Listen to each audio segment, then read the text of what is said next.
Okay, today was an interesting day. I did a lot of physical, busy work and financial stuff and all these kind of worldly stuff, and usually it makes me very sick um, because there was a lot of stress involved.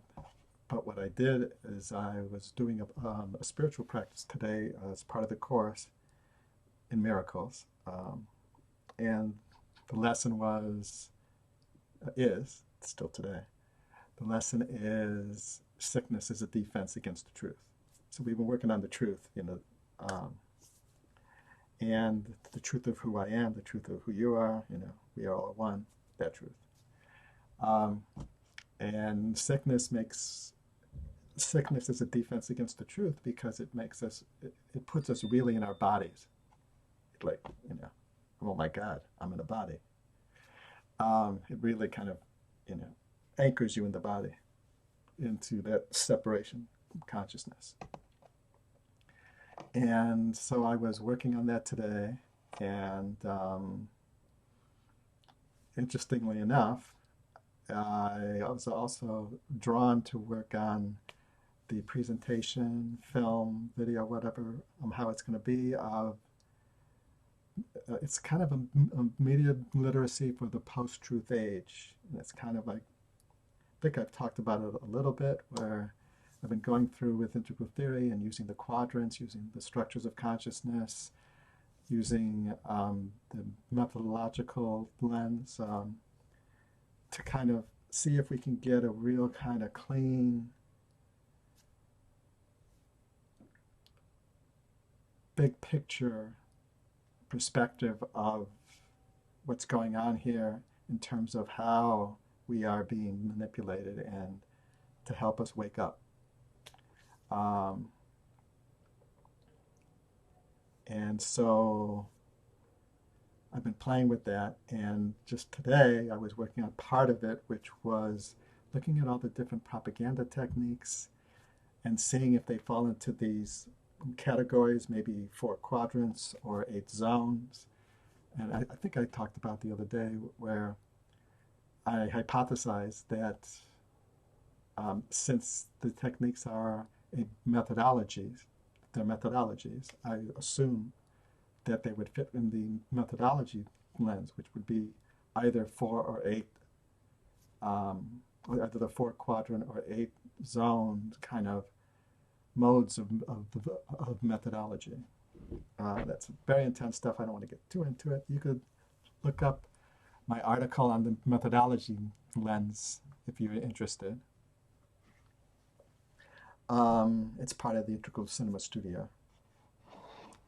Anyway, so I think I talked about the other day, I isolated 4 quadrant categories that I got from another source, and the way they had it was kind of, they had these 4 major categories, and I looked at them and I analyzed them. I broke them down and saw if they work for the quadrants, and they seem to so far. I'm still working. But so the upper left, which is the individual subjective quadrant,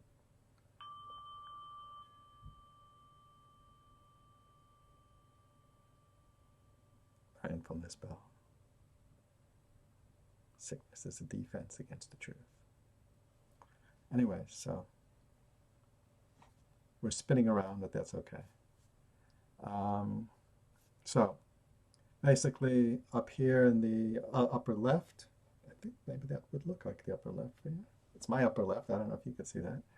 Upper left is isolation, which is individual and subjective. So these techniques in propaganda focus on isolating the individual from a certain, from a certain group, from a certain idea. And then, so that's kind of individual, focused on the individual and their subjective experience. Then in the upper right, I'm looking at, I want to make sure because this is brand new and it's not solid yet. the upper right, there's basically projection techniques, which is all about creating an enemy. So displacing any kind of concern onto somebody else. That's like scapegoating and all that stuff. So that's kind of, you know, the that's kind of externalized. That's the individual objective. You're externalizing a enemy. So that's why it's the upper right. Then we go down to the lower left. There's these separation techniques that are about separating different cultural groups and different social groups. That's minority baiting, stereotyping, that kind of stuff. So you can see the difference here is in projection in the upper right, which is individual. It's like scapegoating, character assassination, and stuff like that, which is focused on objects, creating an object enemy. Whereas separation, lower left, is about these collective separations. So all of these are about, in some form, separation. You're isolating yourself, you're isolating and projecting away from you onto someone else. And this one, separation, it appeals to our fears, and it separates groups of people. And then the final one, lower right, is distortion, which is fostering alternative realities, which is in the systems quadrant, because it's basically misinformation, rewriting history, which is it's focusing on systemic shifts and changing your whole reality system around certain things. So those are like the four categories, and so those fit nicely in the four quadrants so far. Then I kind of was looking at it and realized, breaking it down in terms of the techniques in those categories, I realized there's overt and covert, and that becomes the 8 zones. So, for example, overt is, let's see, somebody verbally assassinating someone's character. That's kind of literal, but so that's overt. Okay. Whereas covert might be an ad where the person who they're trying to focus character assassination on, that person will be maybe dressed ugly. Maybe they'll be using color schemes that in that culture are considered bad, or very subtle cues, visual, auditory, even subtextual. Like even if they're not overtly saying you're assassinating the person's character, they could be doing subtextual innuendos under the surface that feeds that. So that's kind of the overt covert that I'm playing with right now. So that's very fascinating. Anyway, so more on that as it evolves. And then I did my drawing. Now that was interesting. I started with feeling like, oh man, I think I'm in a rut because I'm keep doing these circles, these mandalas. And so I thought, I should switch up. But that was my mind talking. And I started to just play and experiment with freehand stuff. And nothing was feeling right. It was like, oh, wait a minute, I'm coming from this. I'm getting caught because I'm doing this every day, and I'm looking at, and then it's like they're so close together that I could see these patterns, and I'm putting it out there. And so, people are saying stuff like, you're on a roll, and this and that. And then I'm thinking, well, is this going to get old for them? So I started to realize, oh man, all right. So I took the experiments I was doing in freehand, and then on top of it, I put a little layer of, of very non-freehand circles, like the very precise circles with different brushes and stuff. And then the combination didn't quite work either, but it spurred an idea. It said, oh, wait a minute. So I trashed everything else except for the non-freehand circle action. And what I did is I laid down a couple layers, 1 or 2 layers of non-freehand circles in different brushes and dimensions and textures. And then I started to play within that framing freehand-wise.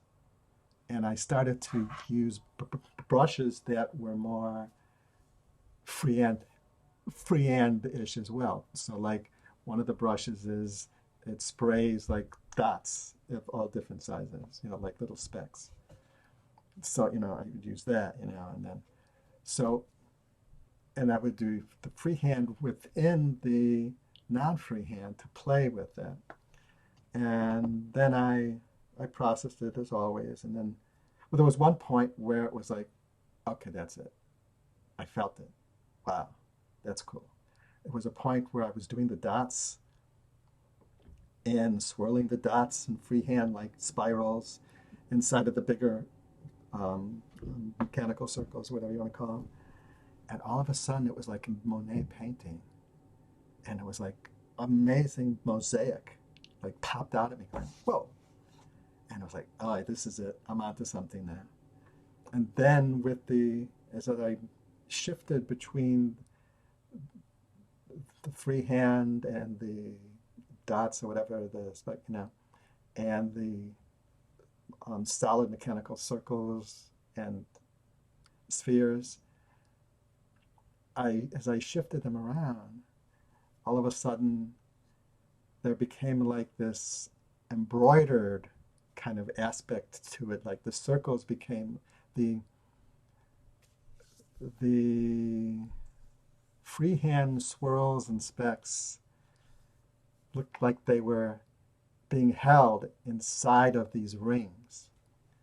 And then all of a sudden it unfolded and it looked like these elaborate rings. And then it ended up reminding me of the I Ching coins. I don't know if you've ever seen those. But it's not quite, because the I Ching coin is round with a square center, and this is round with a circular center. And I was looking at it, and I just got real clear. This is the cosmic wheel, and so that was that process. So it was a very nice process for me, both artistically, and what I love about this process is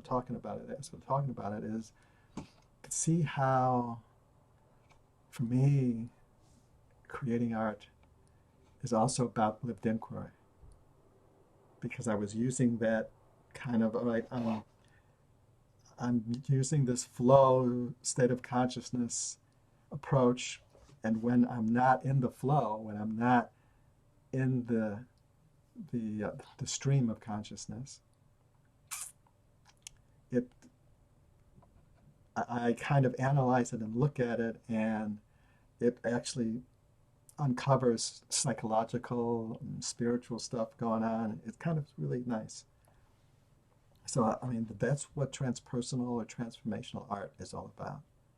It's, using art for transformation for yourself and for others. So that's it for today. Namaste.